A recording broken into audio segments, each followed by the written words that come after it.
Okay, this is really starting to piss me off. So, I have a 2006 Jeep Wrangler, some of you might know, and I can't get gas in it. There is a valve inside the gas tank on this year. I think it's 2004 to 2006 they did this.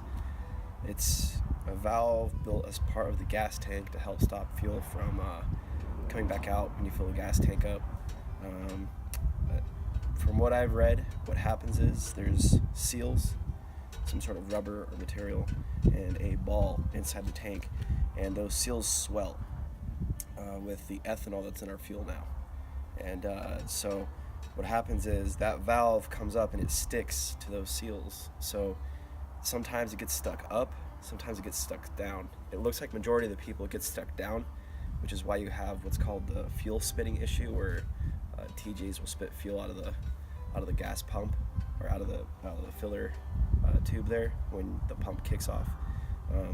It looks like 90% of the people have that problem. Unfortunately, I'm unlucky. I have the 10% problem, which I can't get gas in the Jeep, and we're gonna go ahead and we're gonna try to fix that today. Hopefully, easy way and not the hard way. And I'll show you what I'm talking about. Okay, so right now we're gonna head to the gas station and try to put gas in it for the 6th time. I tried to do this 2 days ago. I got 3 gallons in. It took me 20 minutes. I'll show you what I'm talking about.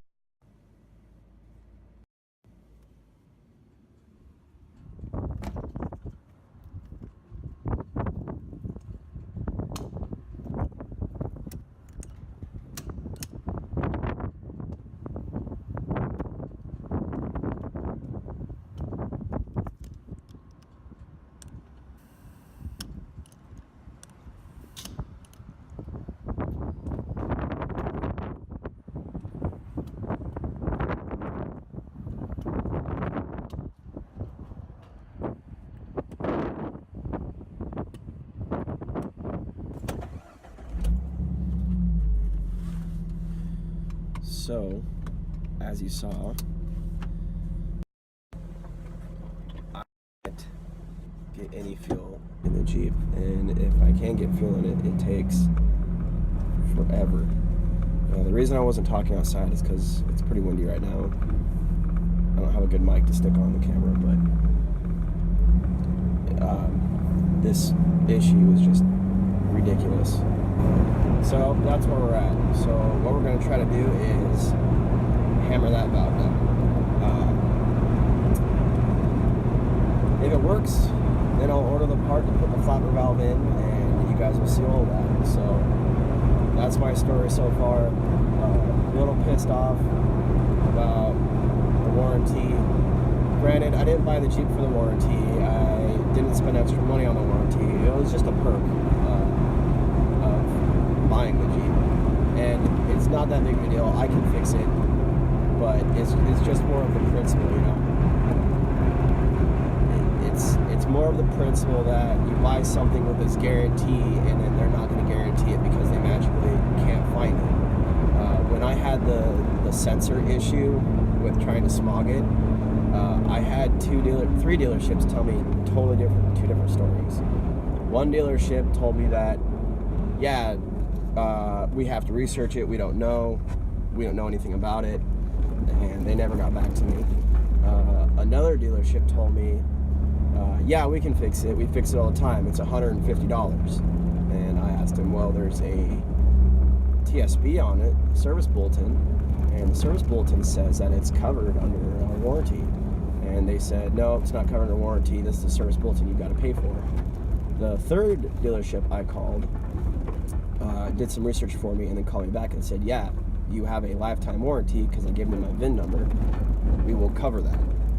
But that same dealership that covered my smog issue, which is an emissions issue, and in California, where I live, unfortunately, gas tanks fall under emissions. So an emissions warranty covers any problem with the gas tank, whether the gas tank's leaking, gas tank's plugged, it doesn't matter.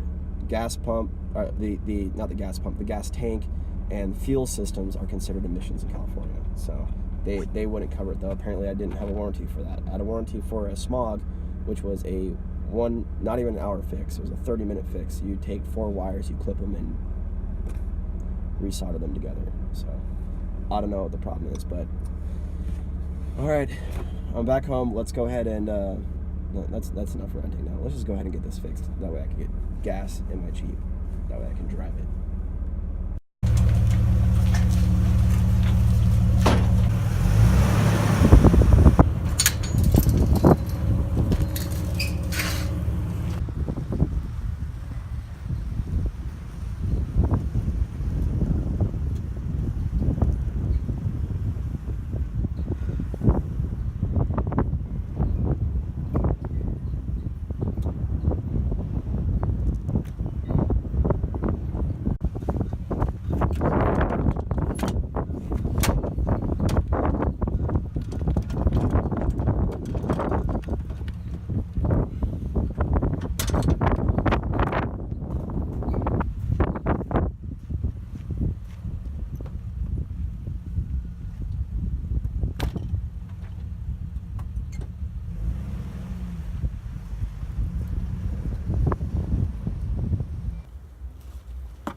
Strange looking thing, isn't it?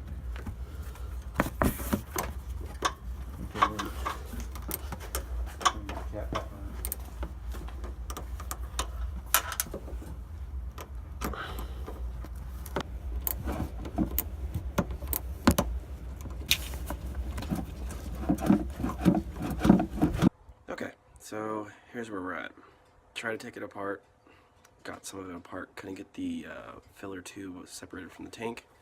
So then what I did is I went and tried to find like something small enough I could push down the tube, try to knock it, and that's impossible. That tube has to come apart for you to push that valve down.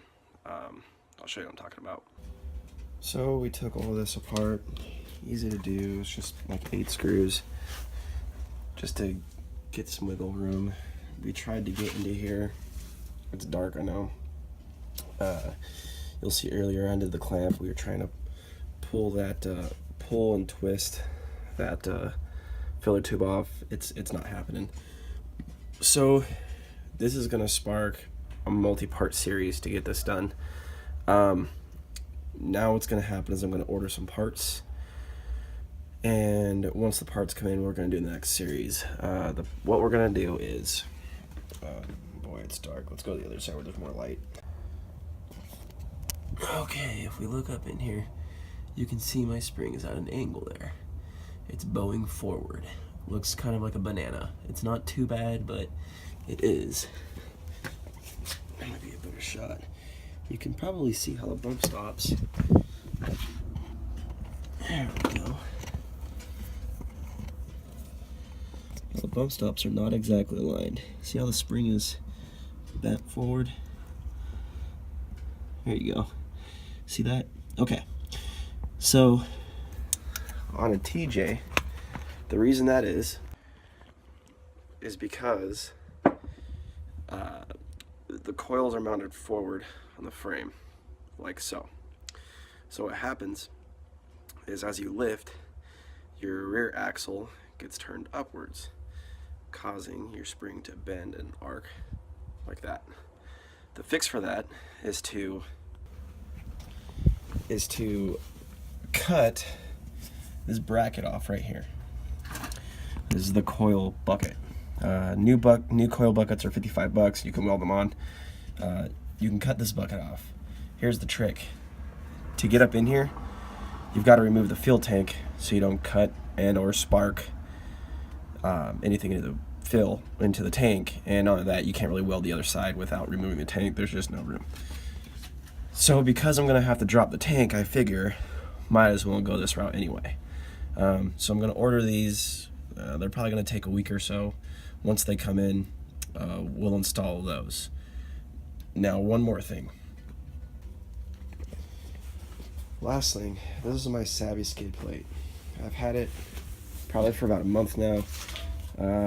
I've been waiting to figure out how I can fix the fuel tank before I go ahead and install this, and it seems like it's going to be the perfect time. So we're going to go ahead, we'll do a review on this and get it installed. So we're going to fix the coil buckets, straighten them out, fix the fuel tank, probably replace the fuel pump while we're in there. Jeep's got 85,000 miles on it. I figure I have the tank down, might as well replace it. It's probably gonna wear out at 100,000 miles like a lot of them do, so like most cars do, so might as well replace it while I have it down. And then we're gonna go ahead, fourth off, we're gonna go ahead and install this tank. This is gonna be a multi-part series. I've got to order a few parts. I got to order a fuel pump, got to order the coil buckets.